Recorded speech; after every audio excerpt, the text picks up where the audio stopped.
Hi, my name is Megan. Welcome to my channel, or welcome back if you have been here before.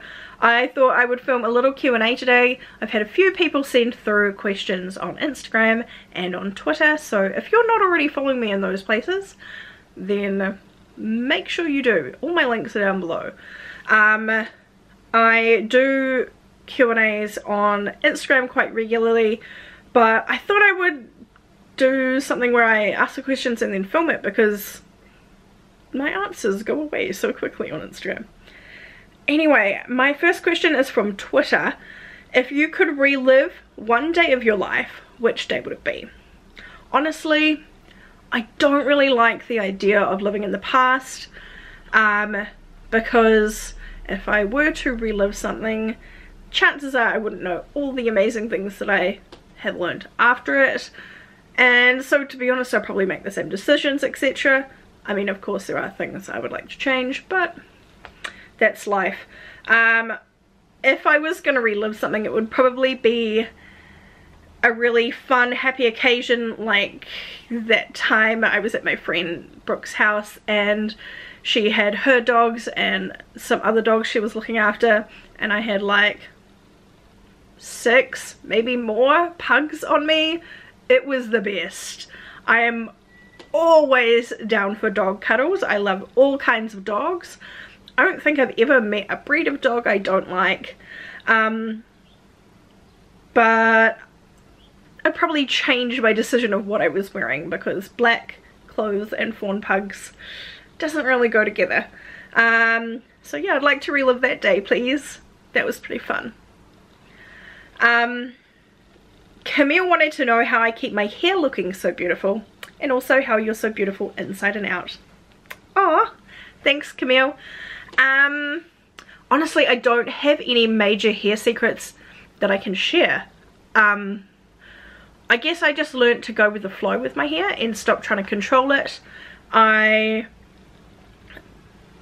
don't try the latest shampoo and conditioner anymore. Like, I don't switch it up all the time. I basically use the same couple from Lush. At the moment I'm using Jason and the Argan Oil Solid Shampoo and the Jungle Conditioner. The Jungle Conditioner I've been using for months and months and I love it. And occasionally switch that shampoo out for Honey I Washed My Hair. I think that's what it's called. It's honey scented. It's delicious. I kind of stick to those because I find they're the ones that work best for my hair. If I find that my hair is like needing something else, then maybe I'll do a treatment or something like that, but mostly I just stick with that. I use Tangle Teasers when my hair is wet and dry, and so I brush my hair before I wash it and then I towel dry it afterwards and Tangle Teaser it again, and then I don't brush it any other times. I also put in Asano Argan Oil when it's damp because I just find that that kind of nourishes the ends a little bit and it's quite nice. Can't really think of anything else special that I do. I don't really heat style my hair. The only time you'll find me heat styling my hair now is if somebody else is doing it, because my hair is so long and thick. I can't blow dry it. It's too hard, to be honest. And I have many skills, but hair is just not one of them. I can do it on other people, but on myself I just find the angles don't work for me with long hair, short T-Rex arms. So yeah, I kind of just avoid heat styling now. I don't even really straighten it. I wouldn't even say once a year. Like, it's really only if I'm getting it done by somebody else that I would use any kind of heat products on my hair, and I think that's really helped. I get it coloured very irregularly and cut also very irregularly. I get my hair done by Katie at Loxie's in Auckland. I love her. She is the master of colour. I've never had anyone nail my colour as fast as she did. She got exactly what I wanted first time. As you can see, it's been this long since I went and saw her. That's because my hair is so long and expensive to maintain, and actually I quite like this colour. and I will probably only go back to see her when I need her to lighten a bit more of it. So maybe a bit closer to summer I will book that in. And yeah, I'm not afraid to use bleach in my hair. I've had my hair all colours. I've gone from black to copper and to blonde to, yeah, my hair's been through a lot. But basically from day to day I just do as little as possible to it. Sorry. I don't know if that's the miracle answer you're wanting for, but I feel like if you're trying to make your hair something that it's not naturally, then chances are it's not going to be as great as if you were to just go natural. I think a big part of having great hair, I guess, is just kind of finding what works for your hair type. So the day-to-day stuff, like finding a really good shampoo and conditioner. That is my recommendation. Highly recommend Lush, especially because they have packaging free options, which I really like. So let's have a look at some of the questions on Instagram. How do you manage / deal with negative comments from others? Do you have a standard response? To be honest, I don't really get that many negative comments now. I think that's mostly because I just block and delete people who are gonna be a dick to me, because I don't really have to provide you with a forum to abuse me. I do find it really helpful to share those comments with people I trust, to talk about them. Like if I get a super dick comment, then I will likely talk about it with my partner, especially if it's something that really gets to me. I had someone make some really horrible comments about my relationship with my partner and my stepson, and that really, it really racked me up.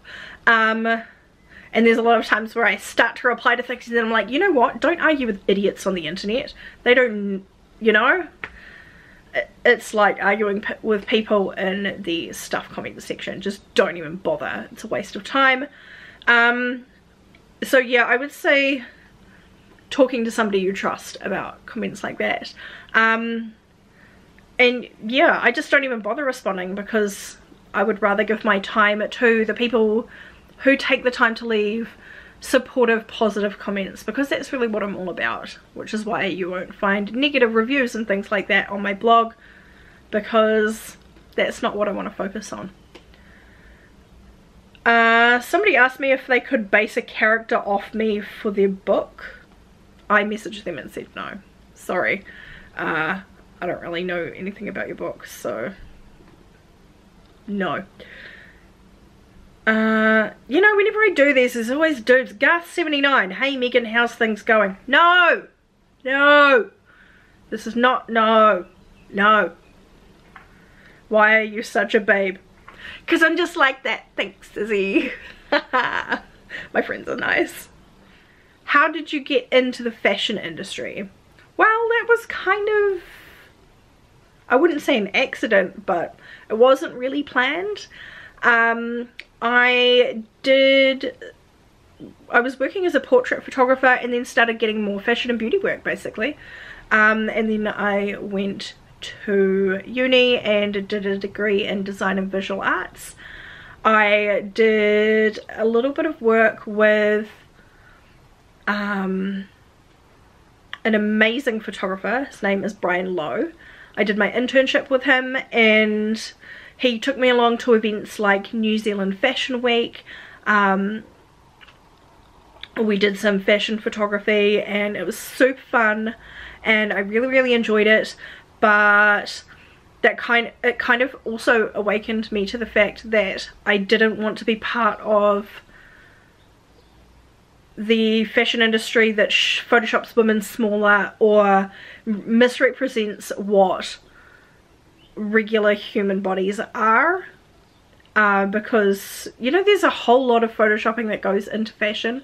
Even the models half the time don't even look like that, and that's just not what I wanted to be about. And so I kind of decided not to pursue that as a career, and ended up writing about fashion instead, which I really enjoy. I have been writing about fashion for 7 or 8 years now, and I love it. I have written for a number of other people, but I also have my own blog, which I'm sure you probably know if this is not your first time here. Next question. I'm a new follower, about 2 weeks. Who's the teenager that you've mentioned in your posts? That would be my stepson. He is 15. He is pretty cool, and he doesn't really appear in, sometimes he appears in vlogs, but not a whole lot.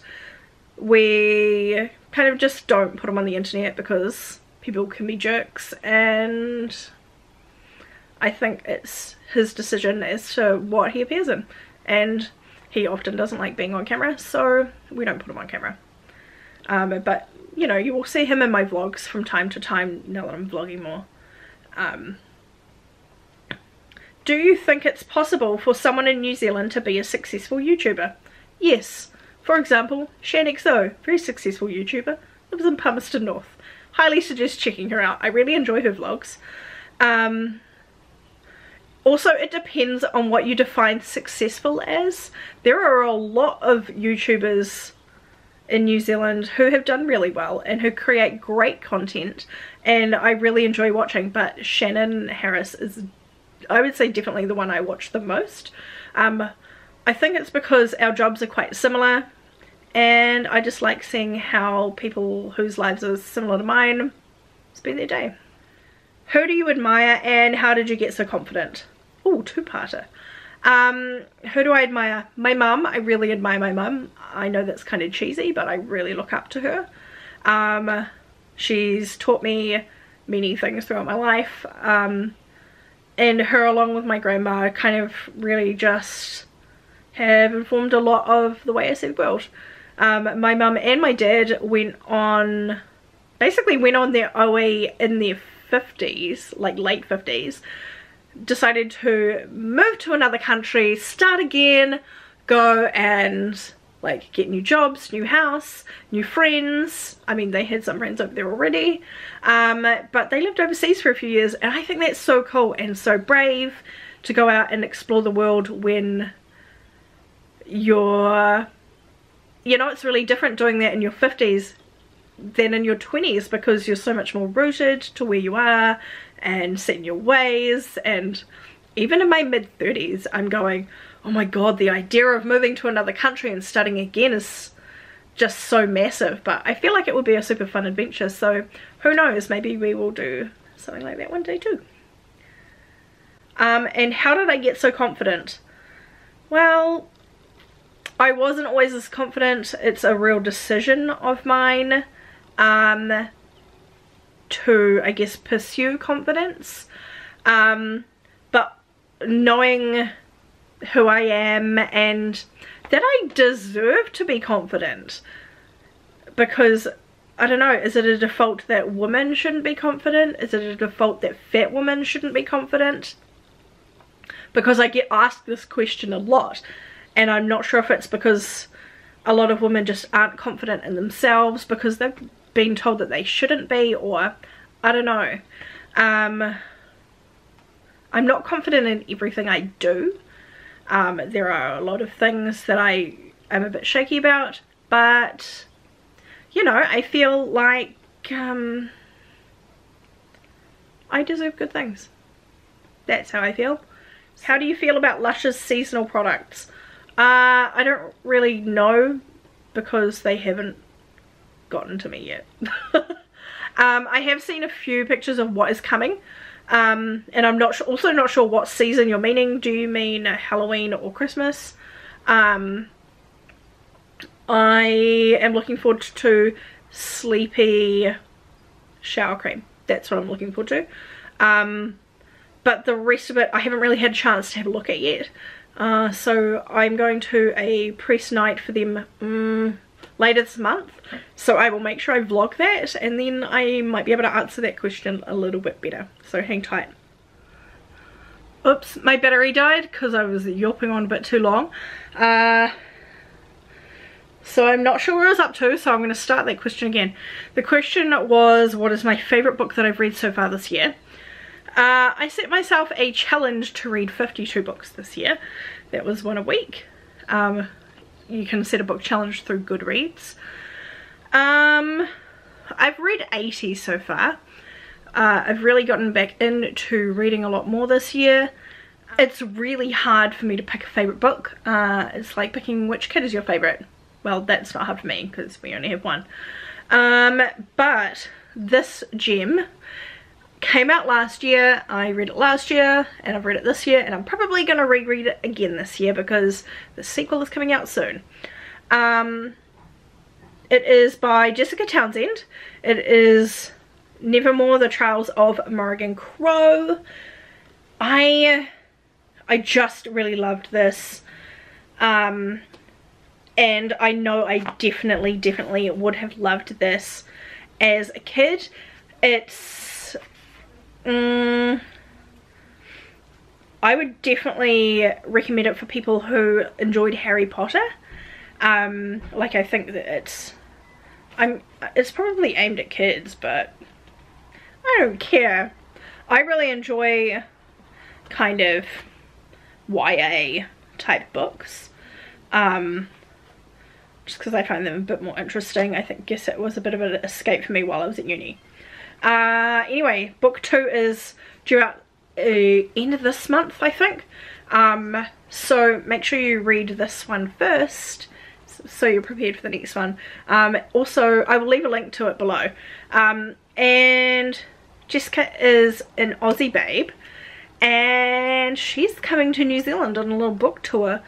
I think in November, and I know that she's doing a signing at a bookstore near my house, so I might have to go along and get her to sign my book, because I honestly love this so much and I recommend it to everybody, especially if you have kids or maybe you like to read YA stuff. So check that one out. A lot of what I read is on my Kindle as well. I get the BookBub emails and they have free or discounted books, so I often get things through there, and I find that that's a really good way to find like a new series, because sometimes they'll give you the first book in a series of like 12, and I often find myself getting drawn in and having a bit of a read of more books in that series. If you could travel anywhere in the world right now for free, where would you choose? Oh, probably Canada. I've been wanting to go to Canada since I was a small child, and I used to go and pick up travel brochures as we walked past the travel agents. Yeah, Canada. I'd go hang out with my friend Margot. It would be awesome. What's your favourite TV show? I don't know if I really have a favourite TV show. I definitely have series that I watch regularly and that I enjoy. Lately my obsession is MasterChef Australia. I don't know how I got into watching that, but I really enjoy cooking shows. I used to really enjoy cooking, but because I have a lot of food allergies and intolerances, I don't really enjoy it anymore as much. I just find it a bit of a chore. So I'm just having a look at my Netflix watch list to see what, if anything, I've been watching a lot of. Yeah, I don't think I really have a favourite series. I enjoy watching things that I can kind of just have in the background. Ultimate Beastmaster, I love watching that show. It's so cool. Just people doing strong, crazy things with their bodies. Like, hats off to anyone who can get through a Beastmaster course, because that is next level amazing. I don't know, what else have I been watching? I must have been watching something. Oh, the Explained series on Netflix is also very, very good. I feel like I watch way too much Netflix. Nah, probably not. I spend a lot of time by myself because Doug works nights at the moment. Actually that's not true. At the moment he's working now during the day. But he often works nights, so I'm here by myself. So yeah, I do get through a fair amount of Netflix, which is good. Very open to any suggestions. Oh, I really enjoy yeah, cooking shows. I really enjoy like competition cooking shows like MasterChef, Zumbo's Just Desserts, the other one with Nicole, Nailed It. Yeah, that's me with baking. I'm really not the best baker. I swear I used to be good at it, but I just don't have the patience for following instructions. Are we surprised? Probably not. What else have I been watching? I feel like between seasons of things I kind of get bored and stop watching. Oh, I really loved Gossip Girl as well. That was really good. That's one I've seen the whole 9 million seasons because that went on for ages. Things like Orange is the New Black. I really enjoyed that. But then you have to wait so long between seasons, it takes me forever to kind of catch up and get to the next season. That seems to have been the case for Outlander. I feel like I'm really behind for Outlander. So I might need to catch up on that one. How are you so photogenic? Because I know angles and lighting as a photographer. That's really my only answer. I've seen a lot of freaking horrendous photos taken of myself. And some days I can take 100 selfies and get 0 good ones. Or 0 ones that I think are good. I think that, yeah, lighting is a big part of it. Angles. There are definitely very not photogenic pictures of me out there. I'm not photogenic all the time. Yeah, no, definitely not. And that is pretty normal. I'm pretty sure that everybody on occasion takes a bad picture. Okay, I think we have time for one last question. This is going to be the longest freaking Q&A. How did you find the confidence to wear crop tops and tight-fitting clothes?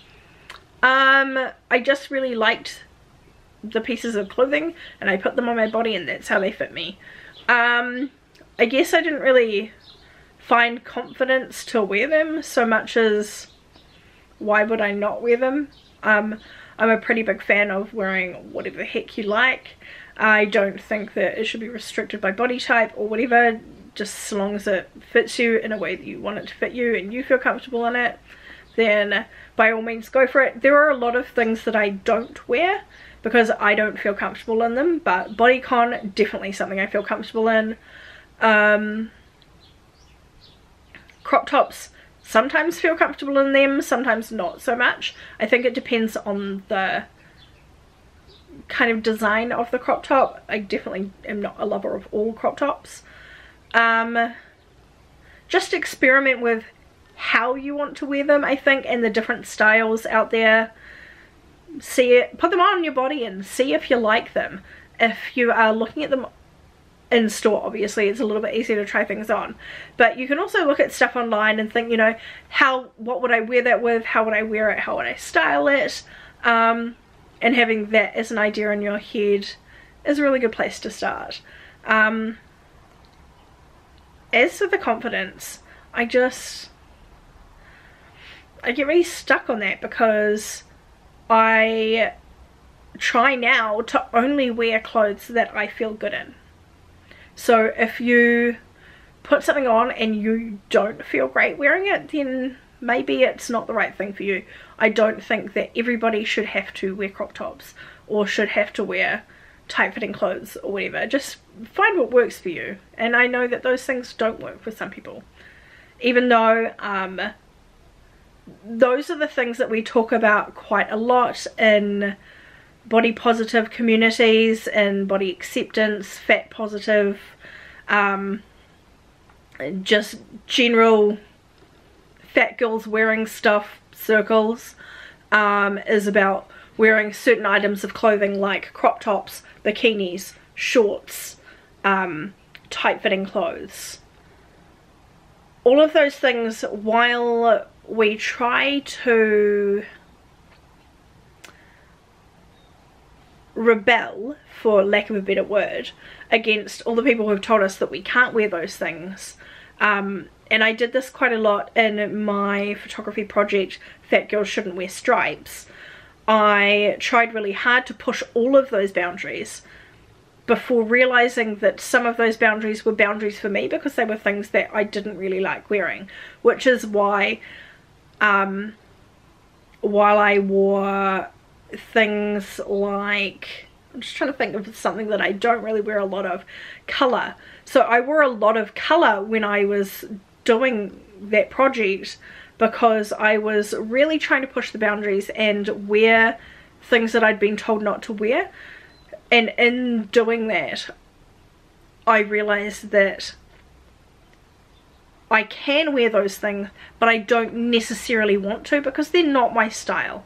My style is, if you look at my Instagram, you can pretty much tell I like black, I like grey, I like stripes.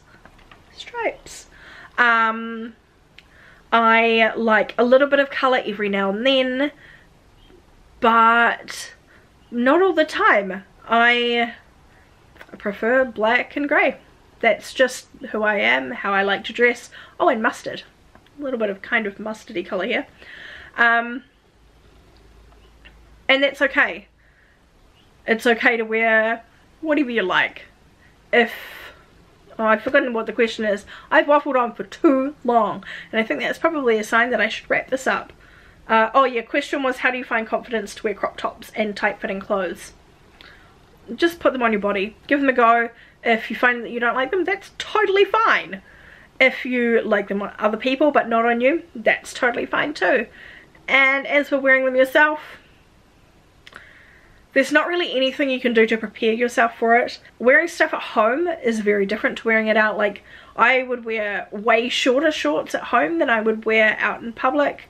Mostly because I have some shorts that I really like, but they kind of show my bum cheeks, and apparently that's fashion, but I'm not really comfortable showing that much of my butt in public, so I would wear those at home but not out. So if that's the same situation for you with an item of clothing, then that's fine too. I mean, I don't think that fashion is the same for everybody. I don't really like talking about fashion because I feel like fashion is trend and style is personal. And our personal styles can be wildly different. Even if we have the exact same body, like if I had a twin, they could like dressing totally differently, and that's fine. I mean, we all have what we like and what we don't like. I'm definitely waffling now. Thanks everyone for sending your questions through. I have definitely been waffling on for way too long. So we will leave it there. If I didn't get to your question today, I'm really sorry, but maybe we can do another Q&A another time. I don't know, let me know if you'd be keen for that. Let me know if you enjoy Q&As. And I will see you again soon with another video. Next up, I expect it will probably be a vlog because I'm trying to do those weekly. So we'll see. We'll see how good I am at doing this. I always keep forgetting to pick up the camera. Until next time, thanks for hanging around. Make sure you subscribe to my channel, chuck me a like, and I'll see you again later. Bye, lovelies.